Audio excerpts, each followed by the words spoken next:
আমি এক জায়গায় যাচ্ছি, জিজ্ঞাসা করছি যে কি রান্না করছো, বলছে খিচুড়ি রান্না করছে। ঠিক আছে, খুব খুশি, খিচুড়ি খাবো বাসায় গিয়ে। কোনো একটা কারণে রাস্তায় আমার একটা বিপদ হলো। বিপদ হওয়ার পরে আমি বাসা যেতে পারলাম না, কোনো একটা জায়গায় আমাকে থাকতে হলো অল্প সময়। সেখানে আমার পরিচিত তিনি ভাই, সে আমাকে বলছে কিছু খেয়ে নেন।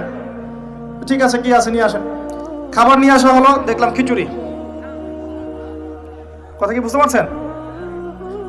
দেখে আমার চোখ দিয়ে এক ফোঁটা পানি পড়লো খাবারের উপরে। যে দাঁড়ান, আল্লাহ পাক এতই কাছে, এতই কাছে। যদি আপনি আল্লাহর হয়ে যান, আল্লাহর জন্য খালেস করে ফেলেন নিজেকে, আপনি দেখবেন আপনি যা চাচ্ছেন আল্লাহ পাক আপনার মনের কথা শুনে নেবেন, আপনার সামনে হাজির করে দিবেন ইনশাআল্লাহ।